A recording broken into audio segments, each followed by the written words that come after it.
de toi des plaintes. Et toi, par contre, là, on dit, tzaddik, on va tout lui donner. Pas du tout. Je dis, mais Khila, t'as envoyé 500 personnes en enfer, bah, tu vas les rejoindre. Alors comment je fais? Parce que maintenant, ça c'est une autre des causes de la guerre de la personne. La personne, elle se rend pas compte, rien qu'elle met l'œil. Mais non, c'est pas un œil méchant, c'est pas je me lève le matin, je vais mettre l'œil. J'ai un pincement au cœur quand je vois la Ferrari de mon copain. J'ai rien dit. Bon, ça s'appelle un œil. Tu convoites, tu jalouses. Comment je dois faire maintenant? Alors maintenant, normalement, ça, ce dossier jalousie, ce dossier mauvais œil, il doit se traiter en Cheshbon Nefesh. Mais maintenant, comment je fais quand je suis face au problème? Je suis devant le problème maintenant. C'est pas que de la jalousie, c'est... Je regarde maintenant son appart, je regarde ses vêtements, ça peut être surtout, je regarde ses baskets, je regarde son téléphone, je regarde sa kippa. Surtout, tu peux maintenant convoiter, tu peux maintenant... Et tu mets cet œil-là. Et tu sens en toi une pointe de jalousie. Ou quelqu'un maintenant, il t'a fait du mal. D'accord? Tu lui mets un mauvais œil. Espérons que... J'ai pas dit, mais... Qu'il explose. J'ai pas dit. D'accord? J'ai pas dit. Tu vois, le type, il te fait une queue de poisson, t'as envie de... Si t'avais un bazooka, tu ferais le... Si t'avais le truc, tu le ferais. Maintenant, qu'est-ce qui se passe? C'est des kpédotes. Même les kpédotes qu'on a sur des gens. Les kpédotes, c'est quand on en veut à quelqu'un. Tu dis, mais il m'a fait quelque chose. Je ne peux plus en vouloir à personne maintenant, mais on en fait. Oui, mais qu'est-ce qui se passe? Si tu en veux à des gens, et qu'ils vont se prendre des tannés par ton intermédiaire, mesure pour mesure, qu'est-ce qui va se passer pour toi? Eh ben, on va t'en vouloir et tu vas t'en prendre aussi. Tu vas dire, moi, je comprends pas, je vais au man, je fais Shabbat, je mange kasher et je me fais déchirer. Attends, excuse-moi. Est-ce que tu en veux à certaines personnes? Bah, la moitié de Natania, mais à part ça. Ne cherche pas midi à 14h. Déjà, j'ai un Cheshbon Nefesh. Deuxièmement, maintenant, si tu es quelqu'un maintenant, soit tu sais que tu es envieux, soit tu sais que maintenant tu en veux à des gens. Il m'a fait, j'arrive pas à digérer. Oui, mais sache que toi, tu n'arrives pas à digérer, mais là aussi, digère pas. Parce que maintenant, c'est vrai, parce qu'il faut que tu saches. Il y avait une histoire comme ça. Je vous la fais courte, mais il y avait une histoire comme ça. Il y avait une fille, d'accord? Elle a 17 ans, 18 ans. Dans sa classe, elle s'est fait humilier. Humiliée devant toute la classe. Par la, on va dire, la déléguée de classe, disons. Cette fille, 20 ans plus tard, elle n'a pas digéré l'histoire. 20 ans plus tard, elle en veut à la mort. Elle en veut tellement, elle arrive à un stade, elle s'est évidemment pas mariée, bloquée, elle sort pas de chez elle, des phobies, des angoisses, elle est dans une haine, dans une rancœur. 20 ans plus tard, elle croise une copine de classe de l'époque, comment ça va? Et là, elle reparle de la déléguée, elle dit, tu sais quoi, celle-là, je ne pardonnerai jamais. Elle entend ça, la fille, elle dit, il faut que j'appelle. Elle avait les contacts de cette personne-là, qui avait émigré aux États-Unis. Elle l'appelle, elle dit, écoute, sache qu'il y a une fille, je ne sais pas si tu te souviens, tu lui as fait un truc, jusqu'à aujourd'hui, on est 20 ans après, elle en parle comme si c'était hier. Cette fille, elle l'a appelée au téléphone, elle dit, écoute, excuse-moi, etc. Elle leur a raccrochonné. Elle leur a raccroché, elle dit, quoi, tu crois que tu vas te faire un coup de téléphone? Ça fait 20 ans que je souffre de cette humiliation, que tu m'as brisé. Elle a voyagé des États-Unis en Israël. Elle est venue, elle a tapé à sa porte, elle lui a dit, écoute-moi, je t'en supplie. Je suis marié, j'arrive pas à avoir d'enfants. J'ai plein d'argent, j'ai l'impression que ma vie c'est un enfer. C'est un enfer, ma vie elle est vide. Je t'en supplie, pardonne-moi, je t'en supplie. Je savais pas, tout ça, etc. Elle s'est excusée. Et la fille, elle a dit cette fois-ci, j'ai vu que ça l'avait changé. J'ai décidé de lui pardonner. La même année, cette fille a eu des enfants. Cette fille s'est mariée. Maintenant, vous allez me dire, qui des deux a pris le jugement le plus sévère? Celle qui a humilié, elle s'est quand même mariée. Elle a quand même eu de la bracha dans la parnassa. Shalom Bayit, elle était bien avec son mari.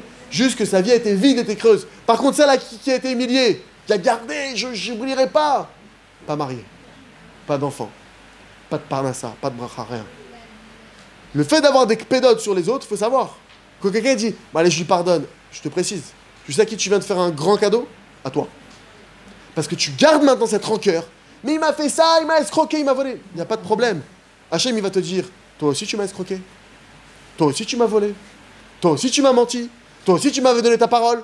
Toi aussi tu m'avais dit que tu viendrais le matin à la synagogue. Tu m'avais dit que tu ferais ça. Toi aussi tu n'as pas tenu parole. Mesure pour mesure, lui tu exiges le din, alors moi je l'exige sur toi. Moi aussi je l'exige sur toi. Sauf que le jugement divin, il est quand même violent. Chas v'shalom. Donc maintenant, comment je fais? Maintenant, je vous parle, on est des êtres humains, d'accord? Tu sens maintenant qu'il y a quelqu'un qui t'a fait quelque chose et tu as une remontée là tout de suite. Tu as une remontée, tu as envie de le... Si tu l'avais devant toi, tu l'attraperais, tu le... Il te dit, Rabbi Nachman, un sod. Tu dois transformer ta haine. Tu dois transformer ta rigueur en miséricorde. Comment tu fais ça? Très simple. Lui, il vient, tu as envie de le... Qu'est-ce que tu as envie de lui faire? De le fracasser? Bénis-le. Ah mon Dieu, j'en suis plus envie de la bracha, qu'il fasse tchouva, qu'il ait une heure d'Ibbeut par jour. Merci Hachem que tu l'as mis, donne-lui plein de bracha qui se rapprochent de toi, qui devienne un diffuseur de Torah, qui se rapproche, qu'il avance, qu'il fasse, je t'en prie mon Dieu.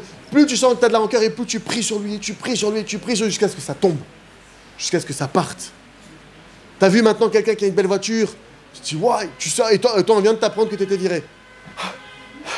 Ah mon Dieu, donne-lui encore plus, et qu'il kiffe avec cette voiture, et qu'il fasse des mitzvot avec cette voiture, et qu'il fasse tchouva avec cette voiture, et qu'il emmène des rabbins avec cette voiture. Tu transformes ton truc. Tu laisses pas monter cette chose-là, parce que si maintenant tu le jalouses, le dossier il monte, il va se faire déchirer pour toi. Mais mesure pour mesure, tu vas te faire déchirer derrière 2 fois plus. Si maintenant t'en veux à quelqu'un, et qu'elle t'a fait de la peine cette personne, je suis d'accord avec toi, le temps que tu fasses tchouva, le temps que tu aies le niveau de comprendre pourquoi tu passes par là, ne laisse pas la rancœur monter, parce que si tu la laisses monter, mesure pour mesure, tu te fais du mal. Tu te fais du mal. Il y a des gens bémettes, ils sont pas mariés à cause de ça. Ils n'ont pas d'enfants à cause de ça. Ils n'ont pas de bracha dans leur parnassa à cause de ça. C'est pas parce que maintenant c'est des rechaïm, chas v'shalom. Pas parce que Hachem il leur les en veut, chas v'shalom. Parce que eux, ils se rendent pas compte qu'ils en veulent à telle et telle et telle personne. Et que ces personnes-là, à cause d'eux, ils sont bloqués dans leur vie. Tu bloques des dizaines de personnes. Il y a des gens qui n'arrivent pas à être heureux. Oui, mais elle est mariée au moins, mais elle n'a pas de shalom bayit à cause de toi. Elle n'a pas de shalom bayit, c'est l'enfer avec son mari. Ses enfants, ils se droguent. Tu sais pas ce qu'elle est en train de vivre maintenant à cause de tous les dynimes que tu es en train de lui faire parce que toi, tu te dis quand tu avais 15 ans, elle m'a pas fait ça. Renforce-toi, Bemouna. Mon Dieu, donne-moi la force de ne pas juger les gens. Donne-moi la force de pas... Parce que maintenant, quand l'émotion, elle monte, tu peux pas t'empêcher. L'émotion, elle est montée, tu peux pas t'empêcher. Alors ok, t'empêches pas, transforme. Transforme, t'as envie de l'arracher, embrasse-la. T'as envie de la maudire, bénis-la. T'as envie d'insulter, je t'aime. Je t'aime. Maman, je t'aime, mais tu ne peux pas savoir qu'Hachem te bénisse, que tu reçoives encore. Truc. Le chauffeur de bus, il te ferme les portes devant le nez. Qu'Hachem te bénisse, qu'à 120 ans, que tu sois en bonne santé, qu'Hachem t'aime. La police, elle t'attrape pour rien. 1000 shekels dans la tête, 7 points. Merci Hachem, que Dieu il te donne la bracha, la tzlacha. Tu bénis tout le monde, mesure pour mesure. Que tu bénis. Mesure pour mesure que tu bénis tous ceux que tu devrais être amené à maudire.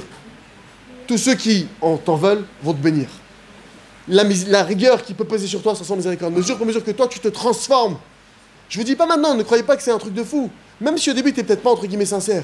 Tu fais l'effort. Tu dis, voilà, Hachem, moi, je veux pas en vouloir aux gens. Je veux pas maudire les gens. Je veux pas voir les gens. Je veux te voir toi. Maintenant, je suis un être humain encore. J'ai un cœur qui me dit des choses, qui m'embrouillent. D'accord? Je suis pas au niveau des tzadikim, qu'eux, ils savent très bien que c'est Hachem, qui voient personne. Je suis pas à ce niveau-là, Hachem. Mais en attendant que je sois à ce niveau-là, mon Dieu, donne-moi les forces. Je veux bénir tout le monde. Je veux être un soutien dans cette humanité. Je ne veux pas être celui qui met des coups de bâton. Je ne veux pas être celui qui empêche les gens d'avancer. Tu vois quelqu'un maintenant qui ne fait pas Shabbat. Tu vois quelqu'un maintenant qui n'est pas truc. Ne commence pas à rentrer dans. Au contraire, mon Dieu, Baruch Hashem, aide-le à réussir, à se rapprocher de toi. Tu vois, des fois, tu as des situations qui te sont présentées similaires. Tu as le même type que toi, dans la même société, qui dit les mêmes trucs que toi. Lui, il cartonne, toi, tu es en train de couler. Et lui, il ne fait pas Shabbat, il est marié avec une... Et toi, tu essaies d'être droit. Rentre pas là-dedans. Rentre pas dans ces comparaisons. C'est impossible de connaître la vie de l'autre. C'est impossible de pouvoir comprendre ce qui se passe chez l'autre. C'est impossible. Tu veux commencer à rentrer dans les calculs. Tu rentres dans des mauvais calculs, là. Mesure pour mesure, les mauvais calculs, ils arrivent. Calcul Renault, des fois, chas v'shalom, calcul... Il peut toutes sortes de choses. Que contrôle fiscal. Dieu préserve, pourquoi? Tu fais des mauvais calculs. Tu ne te concentres pas sur le bon calcul. Maintenant, qu'est-ce que tu gagnes? Il faut savoir une chose.